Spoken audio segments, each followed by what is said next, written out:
Hello students, I am Sapan Singh, your physics teacher. और आज आप लोग के क्लास 9th के फिजिक्स से चैप्टर पहला जो मोशन है वो आप लोग को पढ़ाया जाएगा। तो इस चैनल को सब्सक्राइब करें ताकि आप अगले वीडियोस कंटिन्यू वॉच कर सकें। ठीक है, तो हम चलते हैं हम टॉपिक पे। आज का हमारा टॉपिक है मोशन। मोशन क्या होता है? तो हम जानते हैं कि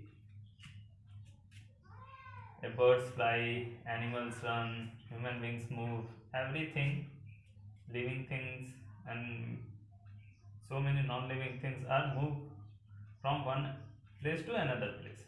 Okay, the common characteristics of all moving bodies is that they change their position with time.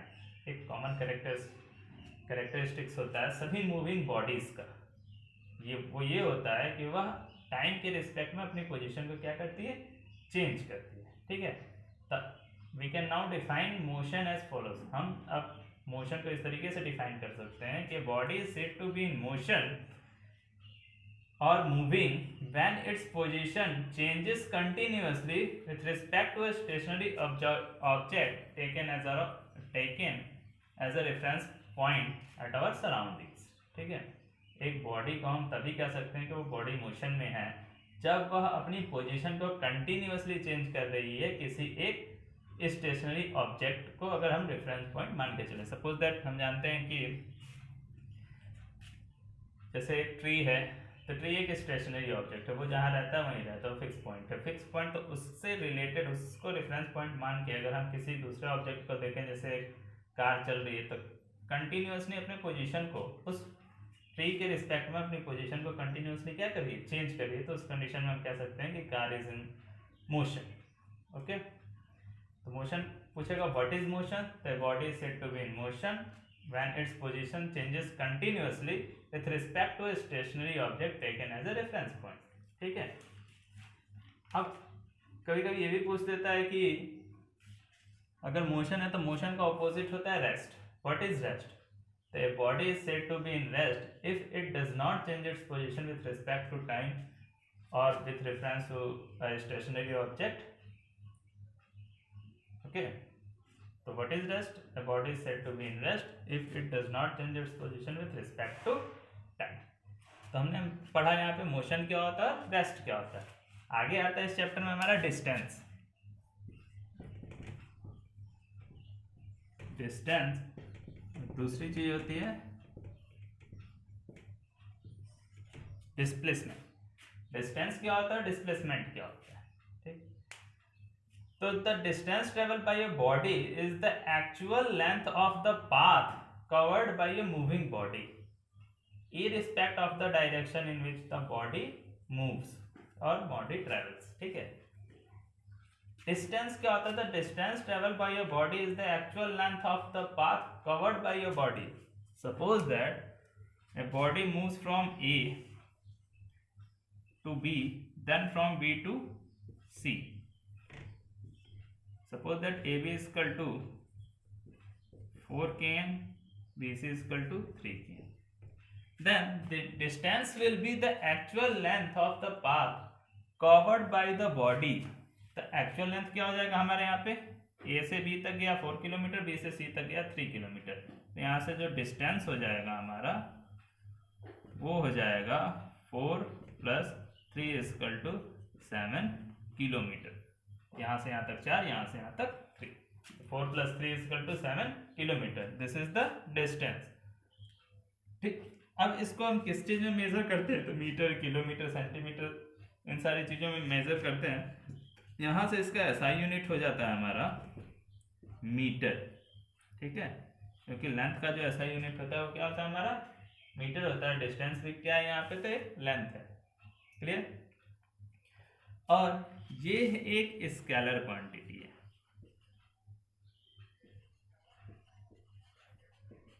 क्या है, स्केलर क्वांटिटी। क्यों है, क्योंकि हमने डेफिनेशन में ही बताया आप लोगों को, the distance travel by your body is the actual length of path covered bye a moving body irrespect of the direction in which the body travels. कोई इसमें ये नहीं बताना है कि वो किस डायरेक्शन में जा रही है, किसी भी डायरेक्शन में जा रही हो। Actual length of path covered by your body is called distance.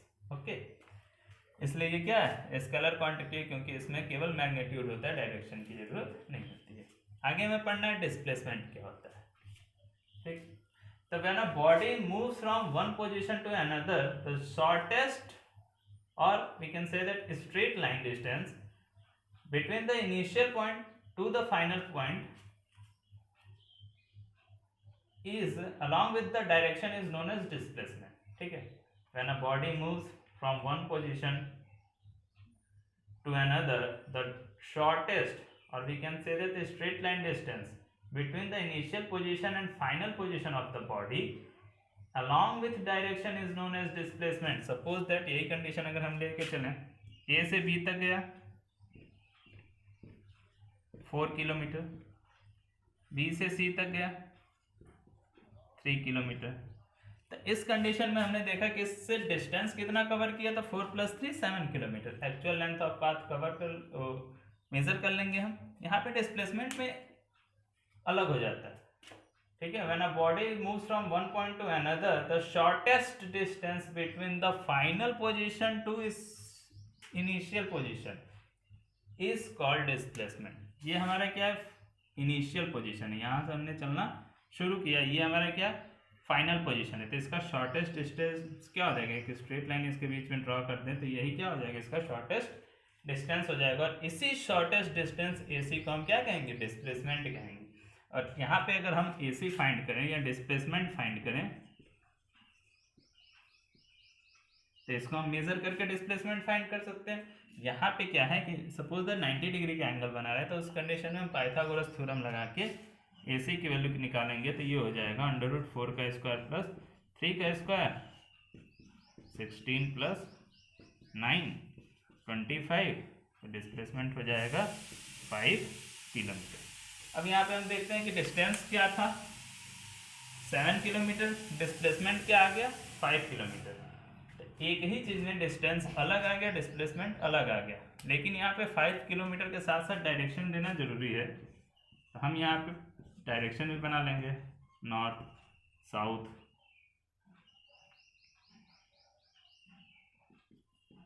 East west. Suppose that east में गया फिर नॉर्थ में गया, तो ये जो डायरेक्शन होगा इसका नॉर्थ ईस्ट हो जाएगा। तो यहाँ पे मैग्नीट्यूड के साथ साथ डायरेक्शन भी जोड़ देंगे, 5 किलोमीटर नॉर्थ ईस्ट डायरेक्शन में। सो हम ये कह सकते हैं कि ये कैसा क्वांटिटी होता है, तो वेक्टर क्वांटिटी होता है।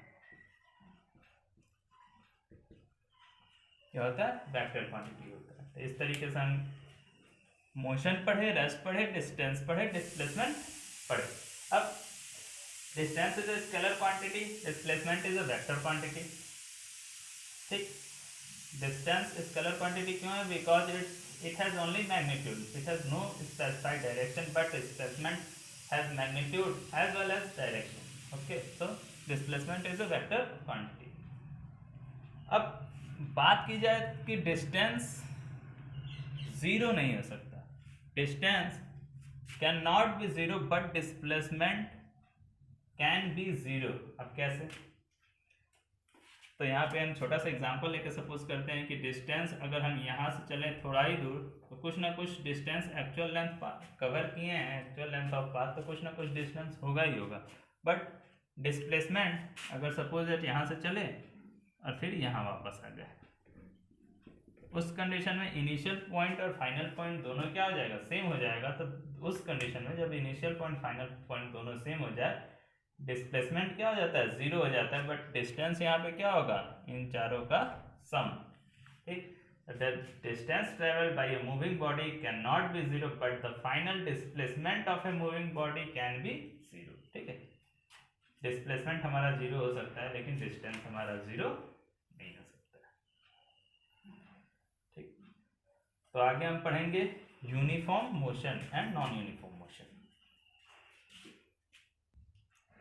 हाँ, तो आगे हम पढ़ेंगे uniform motion and non uniform motion. Uniform motion क्या होता है, नॉन यूनिफॉर्म मोशन क्या होता है। तो uniform motion, a body has a uniform motion if it travels equal distance in equal interval of time, no matter how small these intervals may be. ठीक है, uniform motion मतलब होता है कि a body has a uniform motion, एक body uniform motion में कही जाएगी if it travels equal distance in equal interval of time. छोटे छोटे इंटरवल्स अगर हम लें, 1 सेकेंड, फिर 1 second, 1 second, 1 second,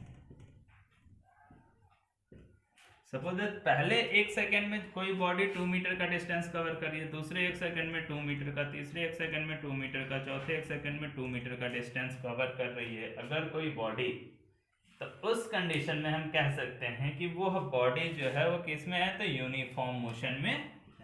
A body is said to be in uniform motion if it travels equal distance, मतलब 2 मीटर का, in equal interval of time per second। ठीक है, एक एक सेकेंड में 2-2 मीटर का डिस्टेंस, मतलब इक्वल इंटरवल ऑफ टाइम में इक्वल डिस्टेंस कवर कर रही है, उस कंडीशन में हम कहेंगे कि वो बॉडी किस में है, यूनिफॉर्म मोशन में है। अगर इसका ग्राफ देखा जाए, डिस्टेंस टाइम ग्राफ, तो ये सपोज दैट ये टाइम है, ये हमारा डिस्टेंस है, तो उस कंडीशन में सीधा लाइन जाएगा, क्योंकि इक्वल इंटरवल ऑफ टाइम में इक्वल डिस्टेंस क्या हो रहा है, कवर कर रहा है, तो ग्राफ हमारे क्या बनेंगे, स्ट्रेट लाइन बनेंगे। आगे आता है non uniform motion. A body has a non-uniform motion if it travels unequal distance in equal interval of time। Interval of time यहाँ पे भी सेम लेंगे, 1 second, 1 second, 1 second, 1 second. Suppose that पहले second में 2 मीटर का distance, दूसरे second में 4 metre का डिस्टेंस, तीसरे सेकंड में 1 मीटर का डिस्टेंस, चौथे सेकंड में 3 मीटर का डिस्टेंस, तो इक्वल इंटरवल ऑफ टाइम में अनइक्वल डिस्टेंस कवर कर रहा है, तो उस कंडीशन में हम कहेंगे कि यह बॉडी किसमें है, तो नॉन यूनिफॉर्म मोशन में है। तो uniform motion, a body has a uniform motion if it travels equal distance in equal interval of time। a body has non-uniform motion if it travels unequal distance in equal interval of time। Interval of time दोनों में equal लेंगे, अगर equal distance है तो uniform, unequal distance है तो non uniform motion कहलाएगा। इसका जो ग्राफ बनता है हमारा, वो कर्व ग्राफ बनता है इस तरीके से कुछ, क्योंकि ये अनइक्वल डिस्टेंस कवर करता है। ठीक है, तो ये था हमारा uniform motion, non uniform motion. आगे पढ़ेंगे स्पीड क्या होता है, वेलोसिटी क्या होता है, एक्सेलरेशन क्या होता है।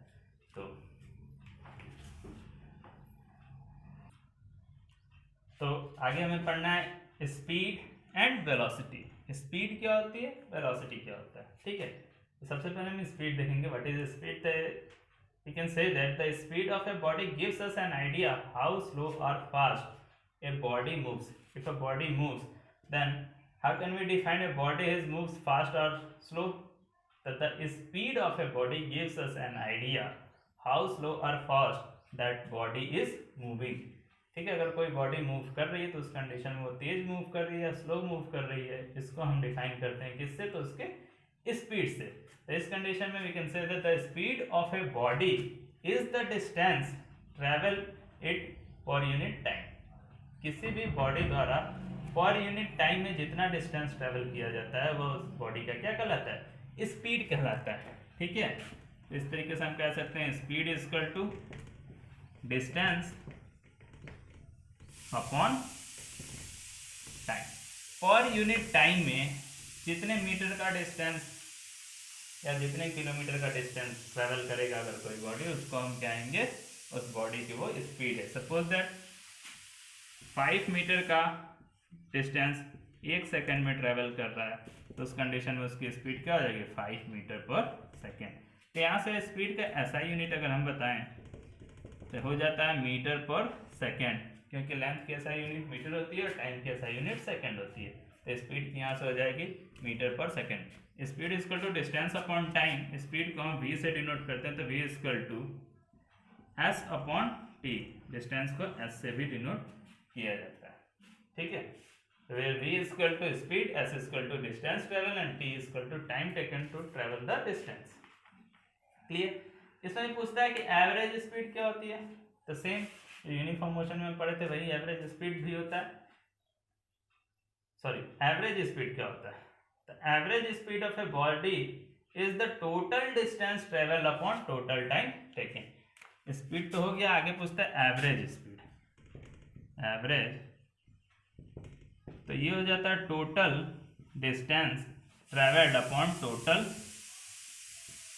Time taken. कभी कभी ऐसा होता है कि अलग अलग इंटरवल ऑफ टाइम में अलग अलग डिस्टेंस को हम क्या करते हैं, कवर करते हैं, या हम ये कहें कि अलग अलग टाइम में हमारी स्पीड अलग अलग होती है। सपोज दैट ए से बी तक गए, बी से सी तक गए, तो ये हमने 20 किलोमीटर का डिस्टेंस या 20 मीटर का डिस्टेंस 5 सेकंड में कवर किया, यहाँ 30 मीटर का डिस्टेंस हमने 4 सेकंड में कवर किया। तो इस कंडीशन में हमारा स्पीड दोनों में अलग है, तो एवरेज स्पीड जो होता है वो हो जाता है हमारा टोटल डिस्टेंस ट्रेवल। टोटल कितना डिस्टेंस ट्रेवल किए, मतलब 20 मीटर और 30 meter, 20 plus 30 upon total time taken 5 plus 4, तो ये हो जाएगा 50 अपॉन 9 मीटर पर सेकेंड। तो ये हमारा एवरेज स्पीड हो जाएगा। यहाँ पे हम देखेंगे कि एवरेज स्पीड क्या था, तो 5 और 24 मीटर पर सेकेंड, यहाँ था 7.5 मीटर पर सेकेंड, लेकिन जब एवरेज निकाले तो 50 अपॉन 9 मीटर पर सेकेंड आ गया। ठीक है, तो ये आता है हमारा average speed. Average speed equal to total distance travel upon total time taken. ठीक, आगे आता है इसी में यूनिफॉर्म स्पीड। जैसे यूनिफॉर्म मोशन पड़े उसी तरीके से यूनिफॉर्म स्पीड या कांस्टेंट स्पीड हमें किसे कहते हैं। A body has a uniform speed if it travels equal distance in equal interval of time, no matter how small these intervals may be. Same uniform motion का ही क्या करेंगे यहाँ पे डेफिनेशन लिख देंगे कि body has a uniform speed if it travels equal distance in equal interval of time. ठीक है, अगर इक्वल इंटरवल ऑफ टाइम में कोई बॉडी इक्वल डिस्टेंस कवर कर रही है तो हम कहेंगे कि वो बॉडी किसमें है, यूनिफॉर्म स्पीड में है। और स्पीड भी क्या होता है, स्केलर क्वांटिटी होता है। Speed is a scalar quantity, क्यों, क्योंकि इसमें कोई भी डायरेक्शन मैटर नहीं करता है। ठीक है,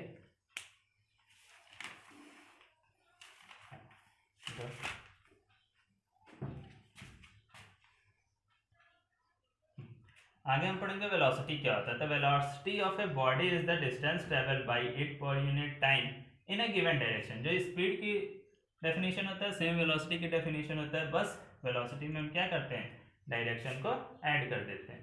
तो यहाँ पे हो जाएगा velocity of a body is the distance travel bye it per unit time in a given direction. ठीक, अगर पर यूनिट टाइम में वेलोसिटी इक्वल टू हो जाएगा distance in a given direction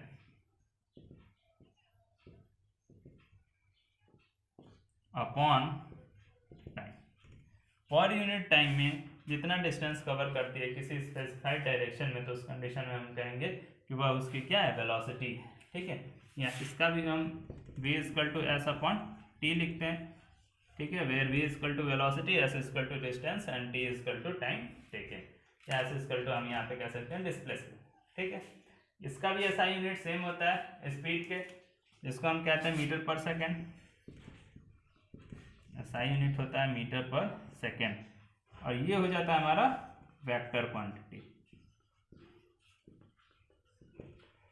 क्योंकि इसमें डायरेक्शन क्या हो जाता है, ऐड हो जाता है। ठीक है, तो वेलोसिटी को हम डिस्प्लेसमेंट अपॉन टाइम टेकन भी कहते हैं।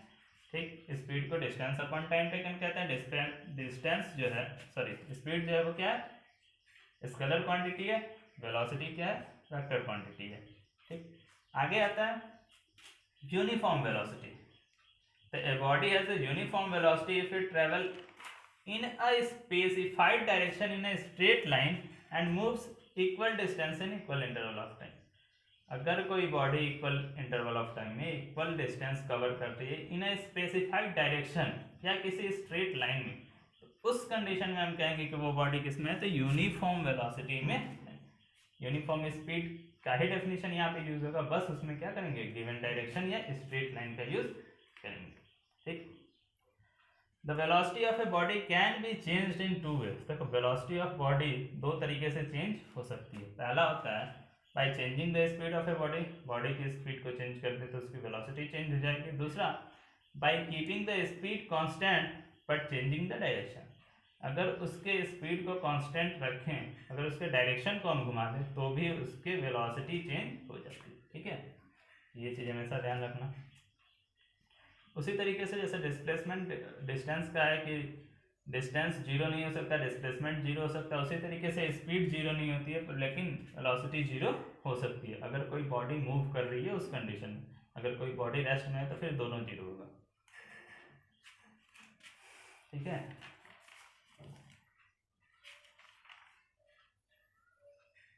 आगे वेलोसिटी में भी आता है एवरेज वेलोसिटी। तो ये एवरेज वेलोसिटी दो कंडीशन में आती है, जब इसमें इनिशियल वेलोसिटी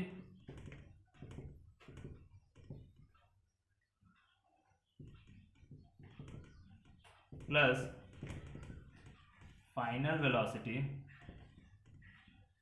अपॉन 2 कर देते हैं, तो ये हो जाता है हमारा क्या, एवरेज वेलोसिटी। कब, जब initial velocity plus final velocity upon 2 कर देते हैं तो हमारा एवरेज वेलोसिटी होता है। एवरेज वेलोसिटी उस कंडीशन में निकालेंगे जब इनिशियल वेलोसिटी दिया रहेगा, फाइनल वेलोसिटी दिया रहेगा, तो एवरेज वेलोसिटी निकालने के लिए दोनों को ऐड करके 2 से क्या करेंगे, डिवाइड करेंगे, तो हमारा एवरेज वेलोसिटी फाइंड आउट हो जाएगा। ठीक है, आगे हम पढ़ेंगे एक्सेलरेशन। हाँ, तो आज के क्लास में बस इतना ही। आज हमने पढ़ा मोशन क्या होता है, रेस्ट क्या होता है, डिस्टेंस क्या होता है, डिस्प्लेसमेंट क्या होता है, स्पीड और वेलोसिटी। ठीक है, उसके साथ साथ यूनिफॉर्म, नॉन यूनिफॉर्म, एवरेज, ये सारी चीज़ें हमने आज के सेशन में कंप्लीट की। अगले सेशन में पढ़ेंगे एक्सेलरेशन क्या होता है, उसके साथ हम इक्वेशन ऑफ मोशन को कैसे डिफाइन करते हैं उसके बारे में भी पढ़ाया जाएगा। ठीक है, तो इस अगले सेशन के लिए और कंटिन्यू इस सेशन को वॉच करने के लिए आप इस चैनल को जरूर सब्सक्राइब करें। धन्यवाद।